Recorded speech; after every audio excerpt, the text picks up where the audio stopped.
시냇가에 심은 나무처럼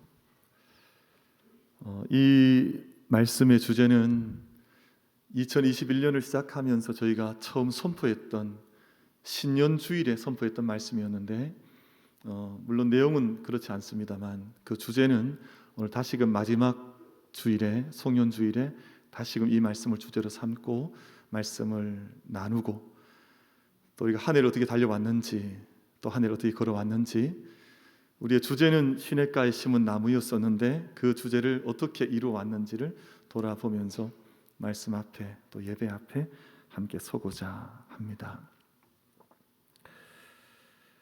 2016년에 87세의 나이로 별세한 미국의 미래학자 엘빈 토플러 박사께서 자신의 활동하던 그 시기에 무려 50년도 전에 인류의 급격한 변화를 예측을 했습니다. 제3의 물결이라고 하는 The Third Wave라고 하는 이 주저를 통하여서 인류의 미래가 제조업 기반 사회에서 지식 기반 사회로 옮겨갈 것이라고 하는 사회의 큰 축과 그 근본이 변화될 것이라고 하는 예측을 아주 오랜 시간 전에 함으로 세계적인 미래학자로 명성을 얻기도 했었습니다. 제3의 물결이라고 하는 것은 지금까지의 모든 역사를 전망하면서 제1의 물결과 제2의 물결 그리고 제3의 물결이 올 것이라고 하는 것을 예측했던 것인데요. 첫 번째 제1 물결은 채집과 수렵의 사회에서 농경사회로 이전하는 혁명적인 변화의 물결을 이야기한 것이었습니다. 사람들은 이 땅에 살아가는 동안 아주 원시적인 삶을 살면서 수렵을 하고 채취를 하던 삶을 살았는데 이것이 농업 기반의 사회로 바뀌었다고 하는 그 시간을 이야기한 것, 이것이 제1 물결의 내용이었습니다. 두 번째 물결, The Second Wave는 수천 년을 이어왔던 농경사회에서 대량 생산을 기반으로 하는 산업사회로의 변화를 이야기한 것이 두 번째 Second Wave였습니다. 그리고 1950년 이후에 컴퓨터와 인터넷의 정보시대를 배경으로 제3의 물결이 일어난다 하는 것을 예측했던 것이죠. 그리고 그 이후로부터 지금까지 오늘 저희가 살고 있는 이제 2021년 12월을 저희가 함께 마지막 송년주일을 보내고 있는데 이때는 그분이 예측했던 제3의 물결을 이미 지나서 후기 산업사회를 지나고 있고 지식이 인류의 핵심 자산이자 가장 중요한 자원으로 부상한 새로운 물결, 어떤 이는 제4의 물결, 또 폴스 웨이브라고 하는 이들도 있지만 그런 시대를 저희가 함께 지나면서 잘 알고 계시는 대로 메타버스의 시대니 혹은 ESG라고 하는 환경, 사회, 가버넌스가 다스리고 있는 시대, 이제는 버려둘 수 없는 그런 시대로 저희가 함께 들어가서 새로운 물결의 시대를 함께 살아가고 있습니다. 근데 엘빈 토플러 박사가 얘기했던 이런 여러 가지 역사의 물결을 이야기하면서 주목할 수밖에 없는 것이 많은 변화를 이야기했으니까 변화의 속도 그리고 변화의 폭, 변화의 깊이를 우리가 무시할 수가 없습니다. 왜냐하면 변화의 속도는 대단히 빨라졌습니다. 그리고 변화의 폭과 깊이는 어마어마한 우리가 다 헤아릴 수 없는 변화의 물결이 우리를 삼켜나가고 있습니다. 그래서 제1 물결은 이 물결이 엘빈 토플러가 진단을 할 때 농업혁명은 수천 년을 통해서 이루어졌거든요. 농업혁명이 일어났다고 해서 단지 100년, 200년 세월이 아니라 수천 년 동안 천천히 농업혁명은 이루어졌습니다. 대신에 산업혁명이라고 하는 이 기술혁명은 200년, 300년 동안에 산업혁명이 이루어졌거든요. 근데 지금 이루어지고 있는 지식혁명, 정보혁명은 20년, 30년 만에 이거 단축이 되어버렸습니다. 그래서 종말을 이야기하는데 저희가 에스카톨로지라고 하는 종말을 이야기하는데 종말이 언제 올 것이냐? 여러분 이제 변화의 속도가 너무 빠르게 지나가서 우리가 살고 있는 이 시대를 지나치게 될 때 종말이 올 것이라고 하는 이야기를 하는 종말론자들이 많이 있습니다. 왜냐하면 인간이 더 바꿀 것이 없는 세상이 오면 이 땅은 종말이 오지 않겠어요? 그러니까 지금 이 땅의 변화의 속도가 얼마나 빨리 지나가는지 첫 번째 물결은 수천 년을 지나왔고 두 번째 물결은 한 300년 만에 바뀌어졌고 세 번째 물결은 30년 20년 어간에 바뀌어 왔는데 이 속도가 이제 지나쳐 버리게 되면 이 땅이 더 이상 바뀌어질래야 바뀌어질 수 없는 세상이 오면 그때 종말이 올 것이라고 하는 진단을 이야기하는 그런 학자들도 많이 있습니다. 여러분, 이렇게 모든 것들이 변하다 보니 이제는 변하지 않는 것이 없습니다. 변화의 넓이, 또 변화의 깊이, 변화의 속도, 모든 것들이 엄청난 변화의 시간을 겪고 있는데 이제는 변하지 않을 수는 없는 것 같습니다. 우리가 변해야 하고 또 우리가 변화의 물결 위에 함께 올라가야 하는데 우리 사회를 소위 말하는 진보와 보수의 사회로 나누거든요. 물론 미국도 민주당이 있고 공화당이 있어서 늘 치열한 정치적인 엄령을 벌여나가지만 우리 사회는 어쩌면 그보다 더하면 더했지 못한 사회는 절대 아닙니다. 그런데 보수와 진보라고 하는 이 세상의 진영이 만약 자기 안에 어떤 변화를 이루어내지 않은 채 그저 진영의 논리, 이념적 편가르기만에 묶여 있다 보면 다 함께 공멸하는 것입니다. 왜냐하면 서로에 대한 변화를 인정하지 않는 것이죠. 여러분, 진보의 핵심의 가치는 평등이라고 하고 보수의 핵심의 가치는 자유라고 하는데 만약 진보적 가치를 배제하는 보수만 나타나거나 보수적 가치를 무시하는 진보만 나타나게 되면 자기 한계를 벗어날 수 없는 거예요. 그럼 자기 한계를 벗어날 수 있을 때 비로소 이 껍질을 벗고 새로운 시간들을 맞이하는 것이거든요. 만약 누의 고치가 자기 안에서 껍질을 벗지 못해서 자기 안에 머물러 있으면 절대 나비가 될 수가 없습니다. 자기 안에 갇혀져 있는 이 틀을 깨고 이 모습을 바꾸어서 나아가야만 새로운 길로 나아가는데 이 안에 바꾸지 않는 거예요. 나는 그냥 평등, 나는 자유 이렇게만 이 주장을 하면서 부딪히게 되면 우리 사회는, 우리 민족은, 우리 나라는 절대 이 틀을 벗어날 수 없는 자기 한계 안에 자멸할 수밖에 없는 운명을 가질 거라는 것입니다.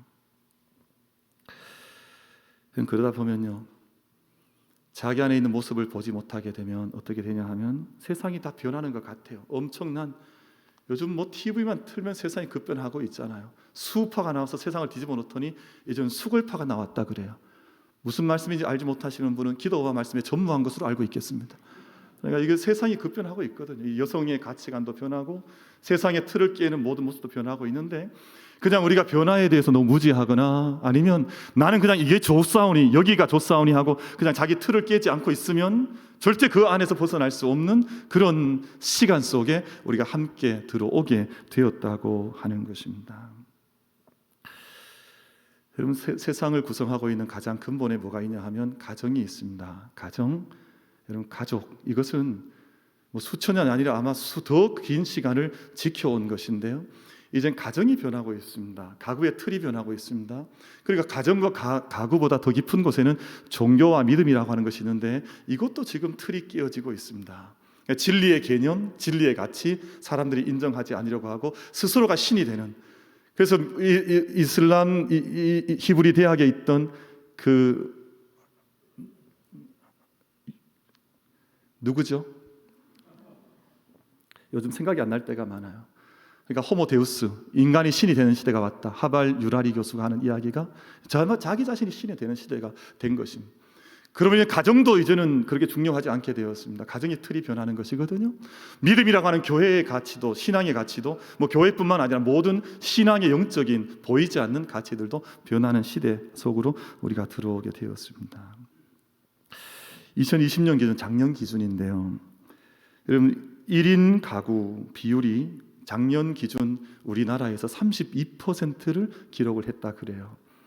이 다양한 1인 가구의 이유는 다양할 것입니다. 청년들이 1인 가구를 형성하거나 아니면 이혼이나 가정에 어떤 변화가 생겨서 1인 가구가 되거나 노년에 이제 배우자가 이제 소천하고 난 이후에 1인 가구가 되거나 아마 1인 가구가 되는 이유는 다양하겠지만 우리나라는 전통적으로 1인 가구 시스템이 나타난 적이 그렇게 오래지 않습니다. 그런데 이 1인 가구 시스템 자체가 완전히 역전된 것이에요.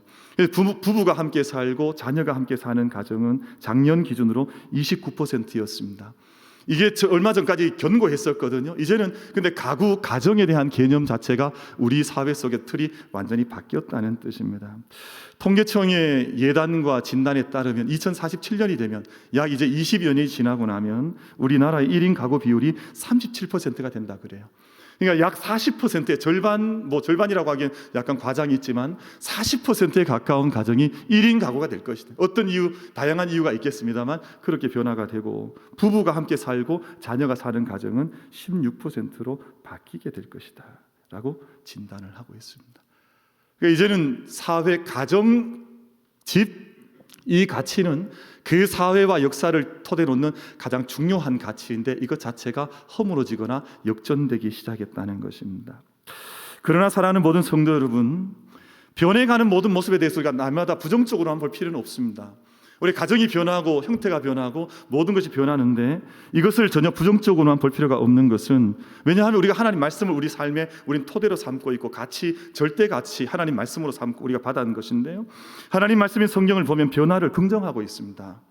하나님 물론 변화가 어떤 변화냐는 건 대단히 중요하고 어떤 변화로 갈 것이냐, 변화의 방향과 변화의 성격은 중요한데 너희가 변화하는 것에 대해서 일방적으로 두려움을 가질 필요는 없습니다. 그런데 사람들이 변화하는 건 무조건 두렵다 그러거든요. 우린 변화하지 않겠다 그러거든요. 옛날 걸 고수하겠다 그러거든요. 근데 그것은 성경의 가치관과 절대적으로 배치되는 생각이거든요. 왜냐하면 성경을 읽어보면, 말씀을 열어보면 성경에 나타난 하나님은 새 창조를 행하시는 하나님, 새 일을 행하시는 하나님, 새 역사를 행하시는 하나님, 그리고 모든 것들 속에 새로운 생명과 가치를 열어가신 하나님이시지, 옛날 가치 속에 갇혀져 있는 첫 창조를 행하시고 난 이후에 창조를 행하지 않으신 하나님이 아니라 새로운 창조, 뉴 크리에이션, 완전한 창조를 향해서 끊임없이 역사를 행해 나가신 하나님으로 성경은 우리 가운데 말씀을 하여서 들려주시고 있기 때문입니다.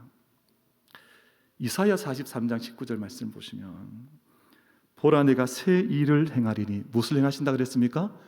새 일을 행한다. 하나님께서 무엇을 기뻐하시냐면 새 일을 행하시는 것을 기뻐한다. 근데 지금이 나타나는 것처럼 인간이 파괴하는 이 세상의 문명이나 가치관이 아니라 하나님이 만드시는 새로운 변화는 늘 새로운 일을 행하셔서 역사를 만들어 나가시는, 새 일을 행하시는, 생명을 살리는 일을 행하시는, 이 땅을 구원하시는 그 일을 행하시는 것이 하나님의 새 일이라고 말씀하시는데, 보라 내가 새 일을 행하리니 이제 나타낼 것이라. 반드시 내가 광야의 길을 사막에 강을 내리니. 작년인가 언젠가 호주에 큰 불이 나서 전 생명체 가운데 약 3분의 1이 타 죽는 일이 벌어졌습니다. 근데 많은 과학자들은 한결같이 이야기하기를 인간의 탐욕이 부른 자연스러운, 이건 필연적인 귀결이라고 이야기하거든요. 그러니까 인간이 끊임없는 탐욕 속에서 이 땅을 오히려 광야로 만들고 이 땅을 사막으로 만들어 나가는데, 이 땅을 황폐화시킨다라고 하는데, 이 모든 것들 가운데 하나님 여전히 이 땅에 새 일을 행하셔서 이 땅의 광야 가운데도 길을 내어 나가시고 이 땅의 사막 가운데도 물길을 여시는 하나님이시라고 하는 새 일을 행하시는 하나님이시니까 새로운 일에 대하여 너희가 주저하지 말라 하는 말씀을 하시는 것이거든요. 예레미야 33장 2절 말씀 보시면, 일을 행하시는 여호와, 새 일을 만드시는 분이란 뜻입니다. 여러분, 일을 사고를 친다는 이런 표현이 있죠. 저는 이 표현이 그렇게 나쁘다고 생각하지 않습니다. 왜냐하면 늘 그냥 자기 안에 갇혀져 있는 인생이 아니라 내가 무엇을 새로운 일을 행해야 될지, 우리가 무슨 새 역사를 행해야 될지 자기 삶을 던져 넣어서 이 일을 행한다면 하나님의 성품을 따라가는 것이요, 하나님의 일을 사모하는 사람이니까 여러분, 가만히 있으면 죽음밖에 임하지 않습니다. 근데 이 새 길을 열고 사막의 길을 열고 사막의 물길을 여는 이 일을 하나님이 기뻐하신다 하셨거든요. 새 일을 행하는 여호와, 그것을 만들며 성취하시는 여호와라고 말씀을 하시거든요. 물로 포도주를 만드셨습니다. 광야의 길을 내셨습니다. 사막의 물길을 여셨습니다. 죽음에 처한 자들에게 생명의 길을 여서, 여러분 성경 말씀을 읽어오면 어디 하나 새 일을 행하지 않으시는 하나님의 모습이 보이질 않습니다. 모든 것 가운데 새 일을 행하시는, 모든 새 길을 여시는, 그 옛날 가운데 그냥 묶여져 있더라고 하면 하나님 믿는다 하지만 하나님 사실 믿는 것이 아니에요. 하나님 믿는다고 하는 말씀을 따라 사는 인생을 사는 것인데, 하나님께서 무엇을 행하셨는지, 무엇을 기뻐하시는지 이것을 보면 새 일을 하는 것이 믿음의 일에 우리의 바뀌는, 걸어가는 걸음의 여정이 아니겠습니까? 여러분, 그래서 요한 오늘 저희가 읽으셨던 말씀 시편 33편 3절 말씀 가운데, 새 노래로 그를 노래하며 즐거운 소리로 아름답게 연주할지어다. 우리가 찬양을 부르며 하나님 앞에 나아가는데 그저 나아가는 것이 아니라 새 일을 행하신 하나님이시기 때문에 너희가 그분을 만나고 찬양하는 것도 새 노래로 하나님을 찬양하는 것이 마땅하지 아니하냐, 그 말씀을 하신 것이거든요. 오늘 읽으셨던 저희 33편 3절의 말씀 바로 그 뜻입니다. 오늘 제가 함께 교독문을 봉독하셨는데, 교독문을 함께 교독하셨는데, 여러분 여기서 교독이라는 말은 사기를 교자합니다. 말씀을 인도자가 먼저 읽고 성도들이 함께 읽으면서 말씀을 사김 속에서 읽어 나간다는 뜻이 교독문의 의미인데요, 제가 읽으셨던 마지막 그 교독문의 마지막 말씀을 보면, 보라 내가 만물을 새롭게 하노라, 그 말씀이 기록되어져 있습니다. 하나님께서 이 땅의 모든 역사를 완성하시는 그때는 인간의 조건과 상황에 관계없이 만물을 새롭게 하시는 약속을 하나님께서 그 언약 가운데 주셨고 그 가운데 핵심이 새 일을 행하시는, 만물을 새롭게 하시는, 그래서 요한계시록 마지막 장에서는 새 하늘과 새 땅이라 그러잖아요. 인간들이 아무리 이 땅을 황폐하게 만들어 놓아도 여전히 하나님 역사는 하나님의 이 목적을 향해서 지금도 가고 있다고 하는 것을 믿는 사람들, 그리고 이 땅의 황폐함을 마음 아파하고 눈물 흘리면서 가슴 아파하면서 여전히 이 땅 가운데 하나님께서 이 땅의 사막 가운데 물길을 여시고 광야의 길을 여시는 하나님 것을 믿고 거기에 삶을 던져 넣는 사람들이 바로 믿음의 사람이라고 말을 하는 것입니다. 그 하나님께서 새 일을 행하신다. 하나님께서 모든 것을 새롭게 하시는 걸 저희가 믿고 고백하면서도 우리 가운데 한 가지, 우리가 깊은 관점으로 보자면 변할 수 없는 것 한 가지가 있습니다. 그것이 뭐냐 하면 믿음의 가치요, 믿음의 고백입니다. 이것은 뭐 제1 물결이 오든 제2 웨이브가 오든 썰 웨이브가 오든 폴스 웨이브가 오든 관계없이 끊임없이 모든 물결이 치고 지나간다 할지라도 끝끝내 붙잡고 있는 우리의 알맹이, 우리의 중심, 우리의 코어, 우리의 고백인 것입니다. 그래서 그것을 붙드는 사람들 가리켜서 시냇가에 심은 나무라고 하는 거예요. 왜냐하면 세상에 가뭄이 지나갈 것입니다. 세상에 바람이 불 것입니다. 태풍이 지나갈 것입니다. 그러나 그럼에도 불구하고 거기에 떠내려가는 것이 아니라 끝끝내 시냇가에 뿌리를 내려서 거기에서 계절을 따라 열매를 맺고 푸른 잎을 들이우면서 존재하는 삶의 모습을 가리켜 성경은 시냇가에 심은 나무라고 그렇게 명한 것입니다. 지난 12월 초에 있었던 일인데요, 미국에서 라이프웨이 리서치라고 하는 연구소에서 크리스마스를 맞아서 미국인의 크리스마스 인식을 조사를 했습니다. 크리스마스를 미국인들이 맞는데 미국인들 인구가 많죠. 근데 이 사람들 대상으로 이제 조사를 해서 당신들이 크리스마스에 대해서 어떤 생각을 가지고 있느냐와 함께 미국인들이 일반적으로 가지고 있는 신앙의 가치, 또 신앙의 고백을 조사를 한 거예요. 근데 이 조사는 세 부류를 통해서 이루어졌습니다. 한 부류는 교회에 저희들처럼, 우리 오늘 예배자들처럼 신앙생활을 열심히 예배를 참여하는 사람들을 한 부류로 삼고, 두 번째 이제 조사 대상 부류는 일반적인 미국인들을 대상으로 삼았습니다. 일반적인 미국인들. 그리고 세 번째 그룹은 교회를 다니지 않거나 자기 자신이 무신론이라고 생각하는 사람들, 하나님을 인정하지 않는 사람들 대상으로 조사를 했는데요. 질문은 두 가지, 여러 질문이 있었지만 제가 두 가지만 소개를 좀 하면, 첫 번째 질문은 예수님께서 실제로 2000년 전에 베들레헴에 태어나셨다고 믿느냐, 이 질문이었습니다. 2000년 전 예수님께서 베들레헴에 오신 것을 믿느냐. 근데 여러분 놀라지 마십시오. 이것이 일반적인 미국인들 가운데 72%가 이것을 믿는다고 했습니다. 여러분, 우리는 미국을 뭐 터무니없는 국가처럼 미국에 대한 말도 많고 탈도 많지만 미국인들의 일반적인 시민들 가운데 72%가 2000년 전에 베들레헴에 예수님께 태어나신 것을 믿는다고 답변을 했습니다. 그리고 교회 다닌 사람들, 우리처럼 오늘 예배에 올라오는 사람들에게 물어봤더니 이분들은 이 질문에 대하여서 답변하기를 95%가 2000년 전 베들레헴에 예수님께서 오셨다고 답변을 했습니다. 그리고 믿지 않는 사람은 세상의 무신론, 흔히 말하는 이제 신앙에 대해 냉담하거나 이제는 완전히 신앙으로부터 담을 쌓은 사람들에게 질문해 봤더니 이 사람들도 33%가 이것을 믿는다고 답변했습니다. 많은 사람들이 미국 서양이 이제는 미국 이제 서구 사회가 신앙이 무너졌다고 생각하지만 세상의 변화에 빠져들어가서 신앙을 잃어버리는 것은 어쩌면 신앙의 불길이 뜨겁게 타올랐던 우리가 훨씬 더 빠르게 신앙을 잃어버리고 있는지도 모릅니다. 그럼 72% 지나가는 사람들한테 우리로 치면 우리 교회 앞에 나아가서, 우리 달서 초등학교 앞에 나아가서 우리 지나가는 사람 물어보는 거예요. 2000년 전 예수님께서 베들레헴에 오신 것을 믿느냐? 근데 미국 사람들은 72명이 이 사실을 믿는다고 답변했습니다. 그럼 또 다른 두 번째 질문입니다. 예수님께서 하나님의 아들이라고 믿느냐? 미국의 기독교인들이 이 질문에 대해서 98%가 예수 그리스도는 하나님의 아들이라고 답변을 했습니다. 오늘 우리 교회에 우리 다 오늘 앉아 계신데 이 가운데에서 이렇게 물으면 이 가운데 거의 100% 모든 사람들이 예수님은 당연히 하나님의 아들이에요. 예수 그리스도는 하나님의 아들이에요. 베드로가 고백했던 그 고백을 한다는 것입니다. 모르긴 모르지만 우리 교회 안에 실천적인 무신론자들이 많아서 이 사실을 믿지 않는 이들이 더러더러 있을지도 모릅니다. 근데 일반적인 미국인들에게 이 질문을 던져봤습니다. 이 교회 다니는 사람들이 아니라 일반적인 미국인들한테 이 질문을 던져봤더니 미국인 일반 성인의 80%가 예수님은 하나님의 아들이다 답변을 했습니다.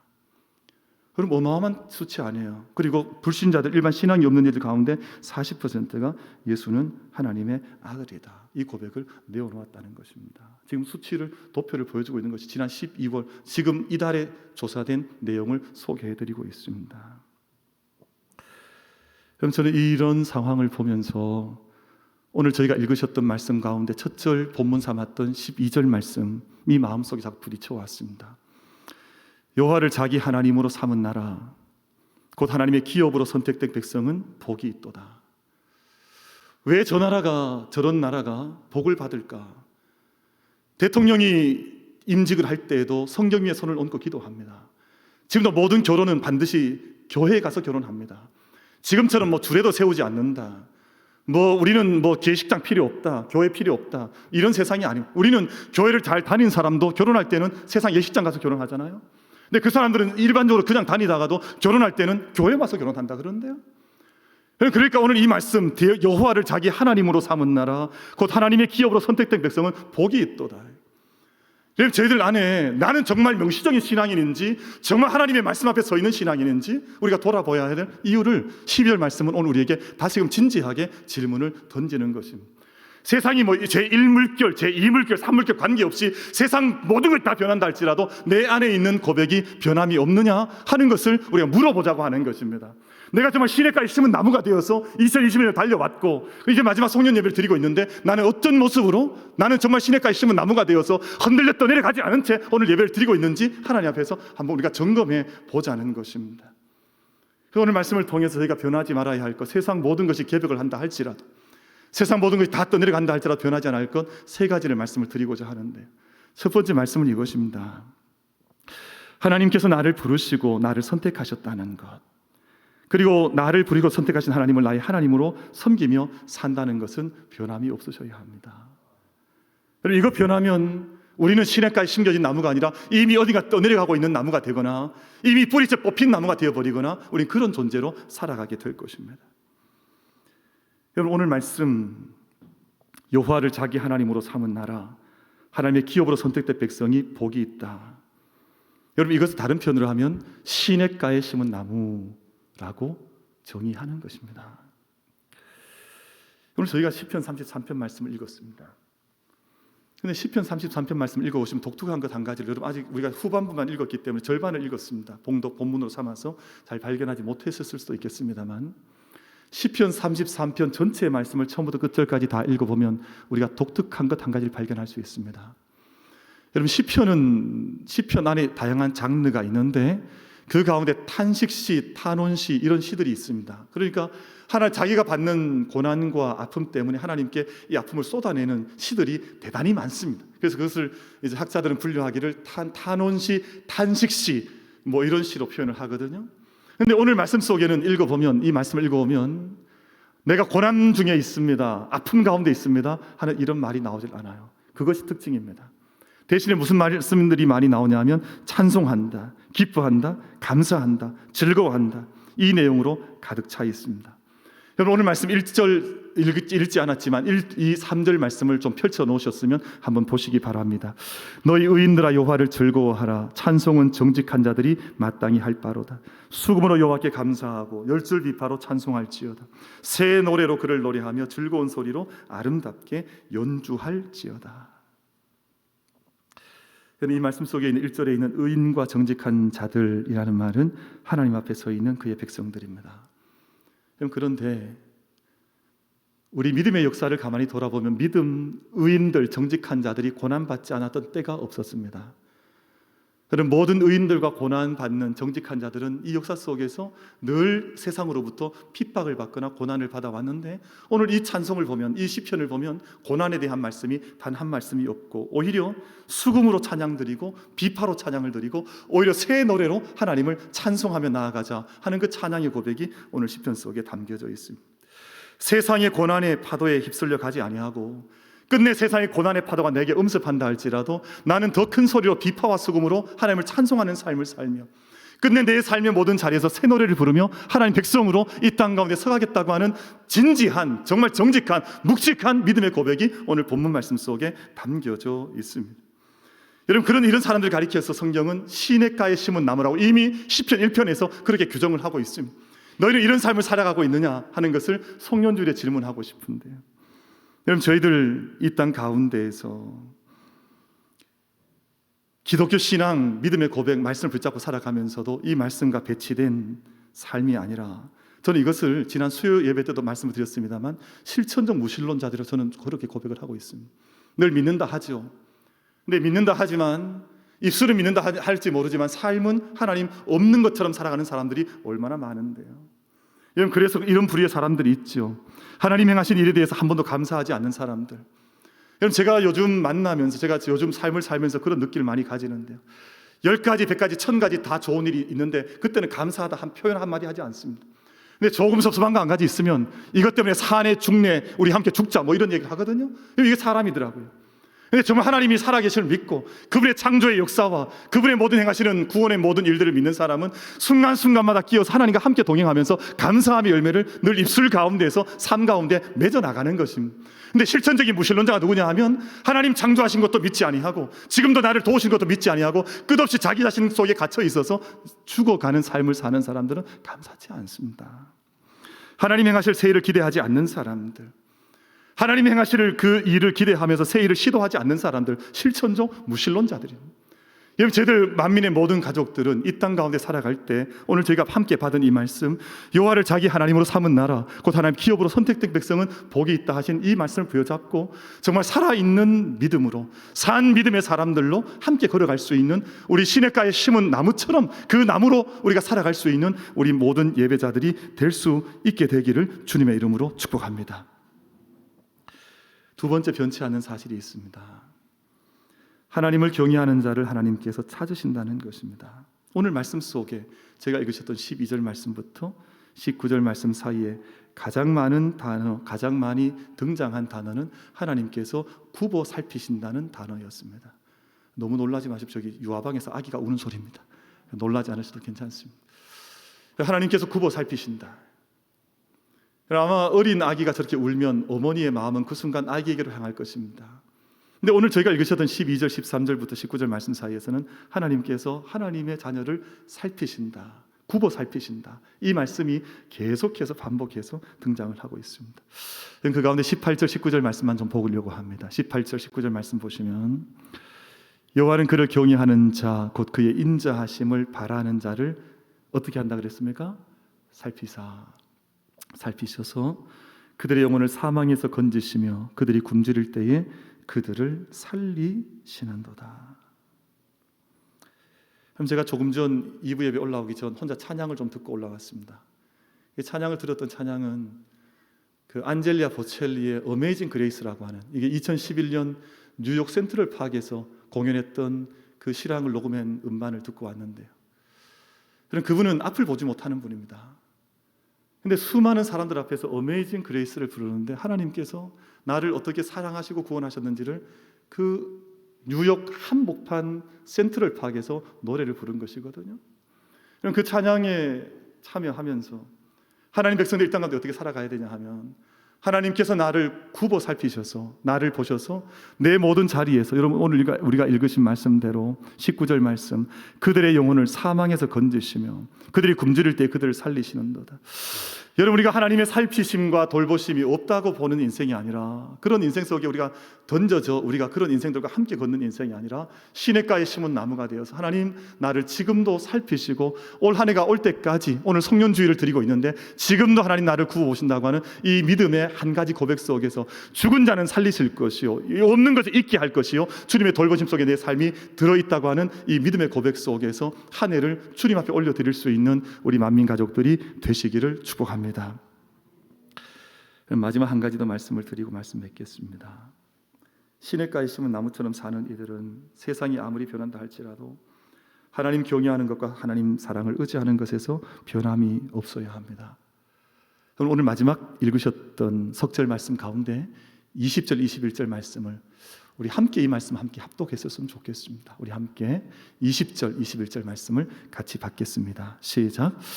우리 영혼이 여호와를 바라며 그는 우리의 도움과 방패시로다. 우리 마음이 그를 즐거워하며 우리가 그의 성호를 의지하였기 때문이로다. 아멘. 하나님을 경외하는 사람, 또 하나님을 바라는 사람, 하나님을 즐거워하는 사람, 이런 사람을 가리켜서 심지가 굳은 사람이라 그럽니다. 심지가 굳은 사람, 또 하나님의 성품을 닮아가는 사람, 중심이 견고한 사람이라고 저희가 일컫습니다. 그는 급히 변해가는 세상 속에서도 변치 않는 믿음으로 서 있는 것이죠. 세상에 수많은 변화의 물결이 쳐온다고 해서 물결과 함께 자기 자신이 어디로 가고 있는지, 어떻게 살아가는지 알지 못한 채 떠내려가는 인생이 아니라 오늘 20절 21절 말씀처럼 그 영혼이 여호와를 바라고 하나님을 도움과 방패로 우리가 섬기고 또 그 마음이 그를 즐거워하며 그의 성호를 의지하는 삶을 이야기하는 것입니다. 그럼 시냇가에 심은 나무처럼 어떤 의미이겠습니까? 하나님과 함께하는 사람이라는 뜻입니다. 심지가 굳은 사람, 또 중심이 찬 사람, 세상의 변화의 시류에 이리저리 흔들려 떠내려가는 인생이 아니라 끝내 자기의 진리의 자리를 4차 혁명이 오든 몇 차가 오든 관계없이 지켜나가는 것입니다. 그럼 조금 전 제가 설교 말씀 드릴 때 호주 산불 이야기했습니다만, 세상에 산불이 불어닥치면 수많은 인생이, 수많은 생명이 불에 타서 목숨을 잃을 것입니다. 그럼 지금은 그런 때를 맞이한 것 같습니다. 아마 수많은 바람들과 수많은 물결이 우리를 삼키려 할 것입니다. 그러나 그 모든 순간 속에서도 하나님을 고백하고 하나님을 나의 하나님으로 삼고 하나님의 선택을 받은 백성들로 이 세대를 걸어갈 수 있는 우리 모든 만민 가족들, 예배자들이 다 되시기를 주님의 이름으로